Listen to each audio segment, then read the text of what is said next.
saying that when it comes to water, the benefits of water is that it helps our blood vessels, it helps clean and detoxify our bodies.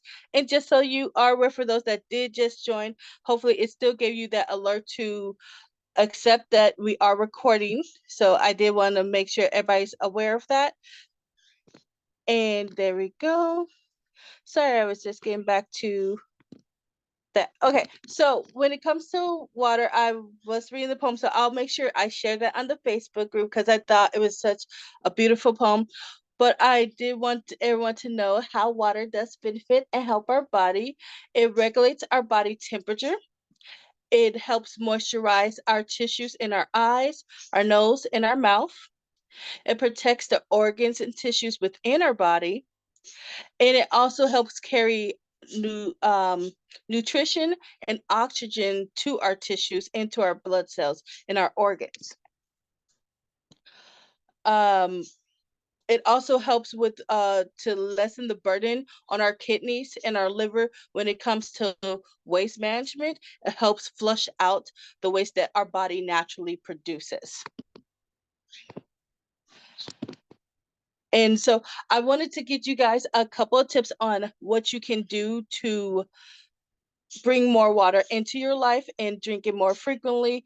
There is a lot of statements. Maybe you heard the saying, oh, you need to, the cardinal rule is that you have to drink 8 to 6 ounces of water per day, which is more or less, that is true. However, it has been shown by the Mayo Clinic that you actually, for women, you should be drinking or intaking about 11 cups of fluids a day, and for men it's about 16.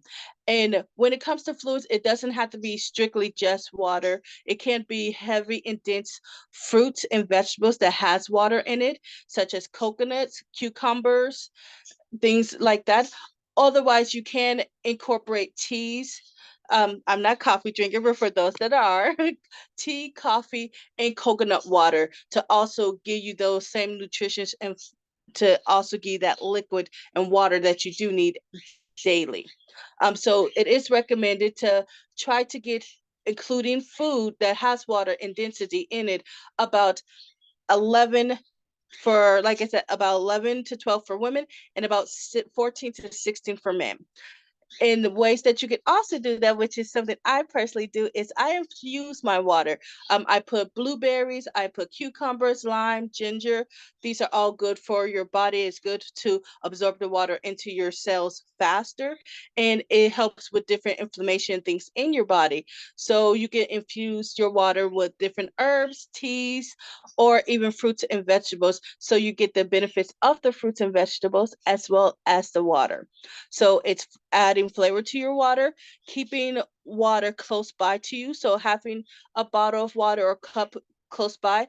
Another task for those that don't drink water frequently enough, you could do after every task or every activity you do, you set a alarm to drink water. So it's like, oh, I did this. I've been on the computer for 2 hours. Let me drink some water.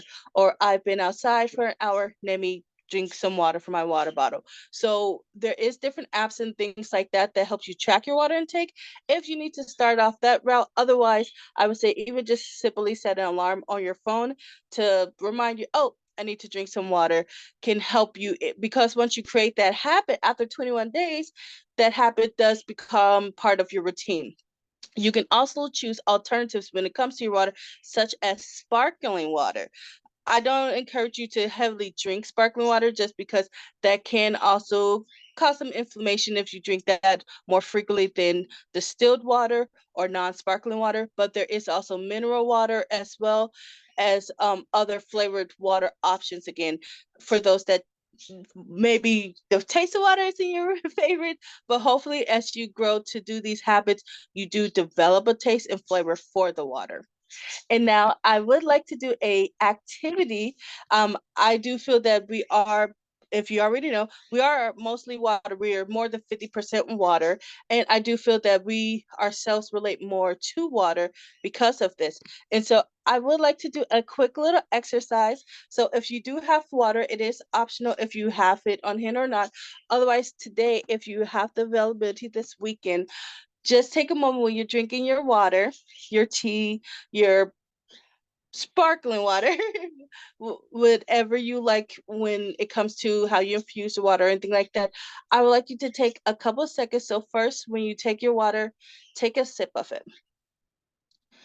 Then feel it going down your throat, feel it going down into your stomach, and then just absorb that.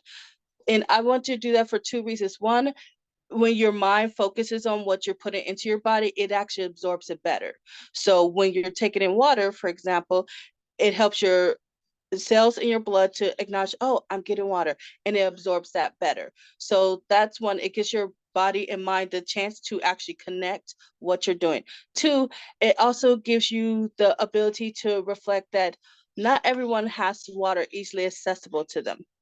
So it's a blessing that we ourselves do have that amenity to be able to easily get water and access it. So it gives you a moment to appreciate those that don't have and those that do have, and even those that work to get you the water that you currently have today. So if you have it in a fancy bottle, or you do choose to do sparkling or with fruit, those were farmers, those were hands that helped pick, produce those produce.